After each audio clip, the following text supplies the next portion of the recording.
In the roughly half-century since its rediscovery, alchemy has completely reshaped life on Eamhna. It was a fusion of magic and chemistry originally created by the magisters that could draw on the power of the crew in much the same way a kenning does. After an initial period of study, it appears that it became more of a novelty or niche application. There were few things alchemy could accomplish on its own that a magister could not match or exceed by speaking a simple kenning, and it used the same magically infused plants sown across the island that were important to many other magical rituals.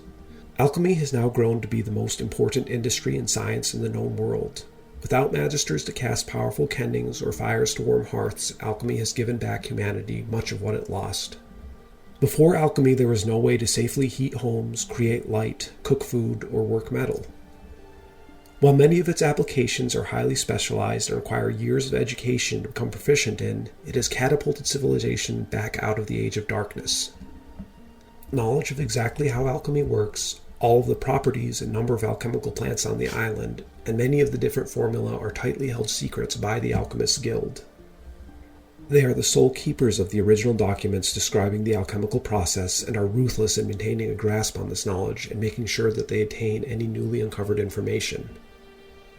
They are happy to pay generously for any references or alchemically related apertures found in old ruins, but a hesitant seller will soon find that the guild is willing to turn to more forceful means to collect.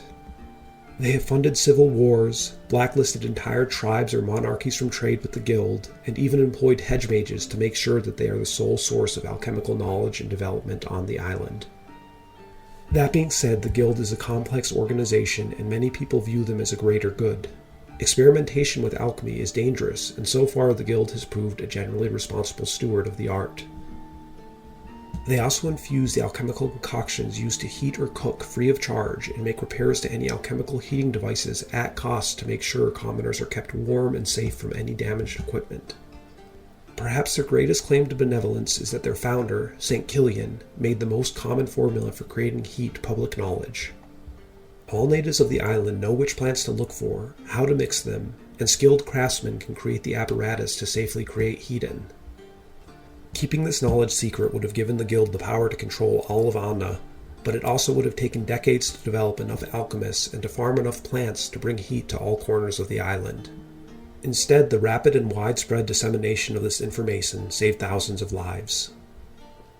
However, alchemy is hardly just a way to create heat without fire.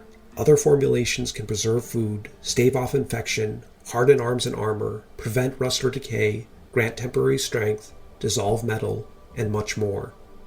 The knowledge of crafting these formulae belongs solely to the guild. While it cannot be stated how important alchemy is in daily life, it is not without its risks or limitations.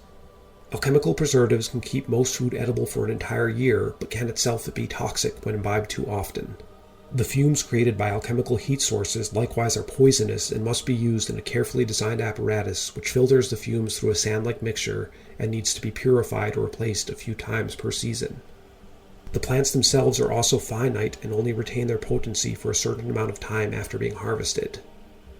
While the formula used to create heat only uses one alchemical plant with a mixture of other mundane weeds, the magical component only remains potent for just over a month, and commoners often have to hope they will be able to find more of it beneath the snow throughout the winter months.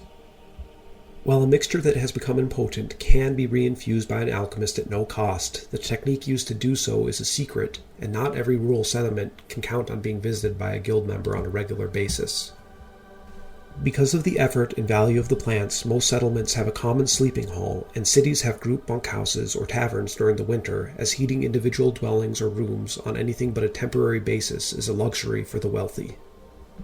Creating enough heat to work metal is also costly, and blacksmithing is an inherently risky trade and a costly one to break into. Sparks fly in a forge and could catch fire to skin, so most smithies are required to be entirely enclosed buildings of stone, and the smiths have to wear protective layers over their skin that makes working in a sweltering forge for extended periods a test of endurance. Steel is also extremely costly to manufacture, and typically other metals and alloys with a lower melting point, such as tin or bronze, are used as a substitute. This also means that weapons such as swords are rare and valuable. Most soldiers are armed with weapons that require little metalworking, such as spears or spiked clubs, and plate mail is all but unavailable commercially. Almost all known suits of plate mail predate the fall of the Magisters and have been the property of tribal chieftains and now kings and queens for the last few centuries. There are very few armorers willing to make such armor, and commissioning a full suit would come at an astronomical cost. Most soldiers wear leather armor or cloth gambesons, while chainmail or studded leather are the mark of a more professional or elite soldier. Even creating light is costly, and most civilized activity ends with nightfall. The twinkle of alchemical lights in a manor window at late hours is the sign of a prosperous household indeed. And a party intending to embark on an excursion into the bowels of an ancient Magister ruin will need to collect funds for alchemical lanterns and will run a great risk of ruining themselves or their investors if they do not emerge with something of value. This means that commodities such as salt, vinegar, or other products that can be used to preserve food remain extremely valuable to merchants and political factions alike.